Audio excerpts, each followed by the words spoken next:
This video is about the difference between living space and storage space.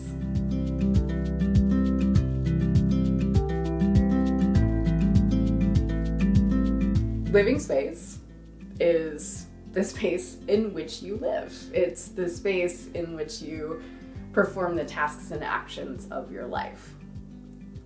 Storage space is the space in which your stuff lives. My kitchen, especially this part, is set up as living space.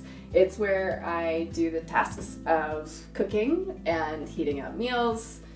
Some places that I personally consider to be living space are the kitchen countertops, the stovetop, the couch, my bed, the shower. These are living spaces, spaces that I need to be available for the actions of my life.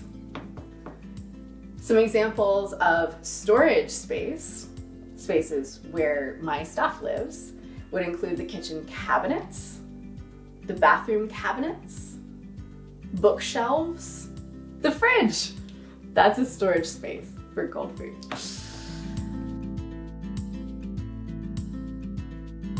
Until I started organizing professionally, I set up my home as if my home was storage space. And that meant that my home was not set up for me to live in. I encourage you to set up your home as a space for you to live instead of a space for your stuff. So this is how my kitchen is set up most of the time now. You can see that the countertop is empty, the stovetop is empty, and the sink, with the exception of this hand soap, is empty. Drying rack also empty.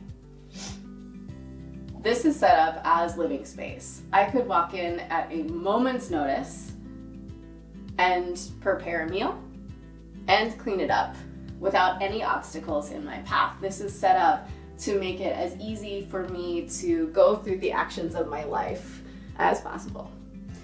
And it's also set up, as a side note, so that it's really easy to clean, which in a kitchen is so important. In general, a kitchen that's enjoyable to cook in is a kitchen that's easy to clean. And a clean kitchen is almost always going to feel more welcoming for you to want to prepare meals. I'm going to reset my kitchen as storage space. And you might see during the setup that this is actually a more conventional kitchen setup, at least where I'm from in the world.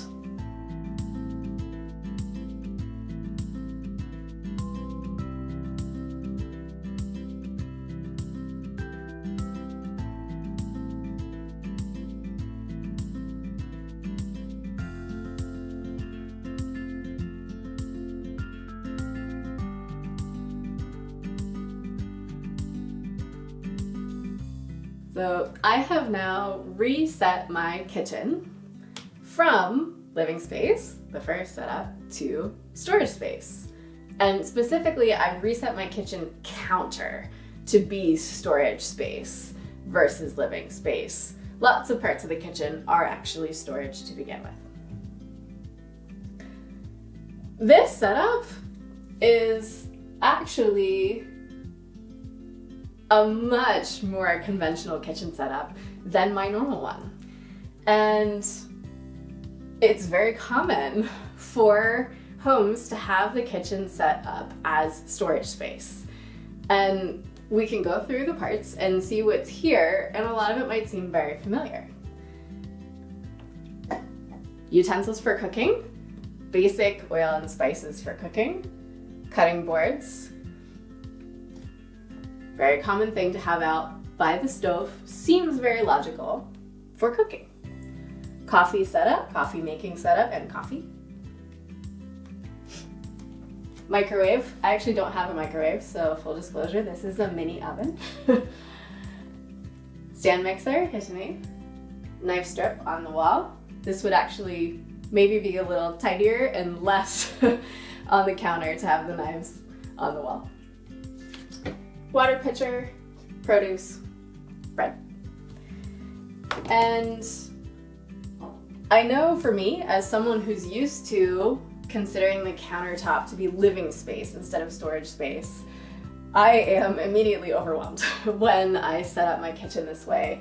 And I certainly don't want to cook in this space the way I normally look forward to cooking in my kitchen. And it's because this is set up for my stuff instead of for the act of cooking. So if I were to brown some mushrooms on the stove right now, I would first need to clear enough room to put in cutting board flat, and then grab my pan, heat the pan, and put things in. And once it starts to cook and the oil starts to splatter, it's splattering right on my utensils and right on this and right on my cutting boards, which means that even during the act of cooking, I'm watching the mess grow that I'm going to have to clean after cooking. So now even more, I don't like cooking, and the act of cooking seems like a chore and a stress instead of a pleasure. Then we'll say I have my dirty dishes to clean up, all that stuff. I go through the cooking process, and the cleaning process is, of course, sort of expensive because I would need to clean up all the oil splattered on all of the things.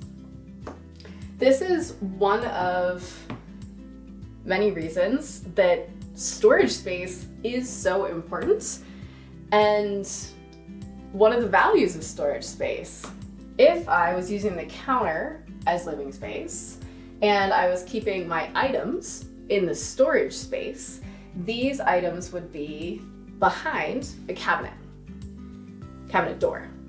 And it is so much quicker and easier to wipe down a cabinet if you splatter some oil on it after cooking than to clean all of the utensils and the cutting boards, move them, clean the countertops, and wipe down the bottles. Saves so much time if all you have to do is go whoosh on the cabinet.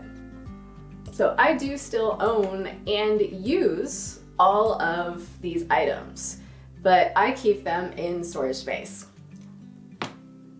In good news, they already have parking spots. For more information on that, see my parking spot storage video.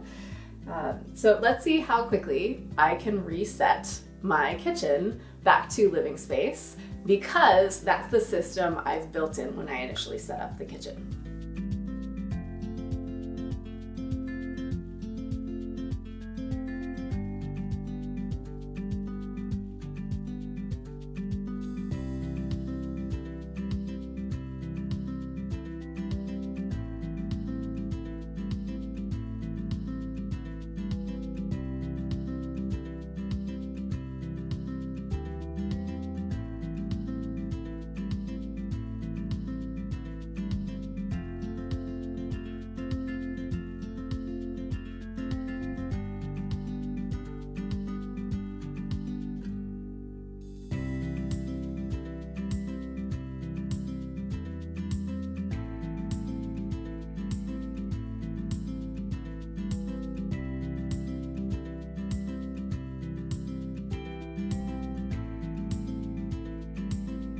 This is a pretty conventional setup for a sink. While this is perfectly fine and works well for a lot of people, it can reduce ease of cleaning. So if I want to wipe down the sink and all of these things are here, I would first need to move 1, 2, 3, 4 items, and then I'm ready to wipe the sink. I don't know about you, but in most households, people are not removing everything from the sink to give it a daily wipe. And when there's nothing there, it's almost effortless to give the sink a wipe once you are done washing dishes. It feels like the more natural thing to do. what I'm doing now is something that I am privileged to see almost all of my clients do when they finish tidying their kitchen and setting it up as living space for the first time. Casually wiping down the counter like it's no big deal at all. Often while chatting with me, often while seeming to have no idea they're doing it. Because it's just so easy when there's nothing in the way. And it's just so obvious that there are, let's say, coffee grounds or a bit of flour or whatever, when there's nothing hiding it. Kitchens almost always come up to a whole new level of clean and a whole new level of ease of getting there once they're set up as living space. Do we need to do this 100% perfectly 100% of the time? Absolutely not. I don't even do this 100% perfectly 100% of the time. Just this morning, it took longer than I would have liked to clean up everything after breakfast. But it still took a lot less time because my home is set up to be this way. It took minutes instead of hours to reset this. Even when it's reset, I'm still not doing this 100% perfectly, as in 100% living space on the countertop 100% of the time. I baked bread. I like having it out on the counter. I have a little crate for produce that lives on the counter. I have my water filter on the counter, and I like them there. So there are things that are stored on the counter, and that works just fine. What makes it particularly okay is they're away from the stove and they're away from the sinks. They're not getting splashed. And I do have this completely open space for cooking, for living space, where really nothing does live.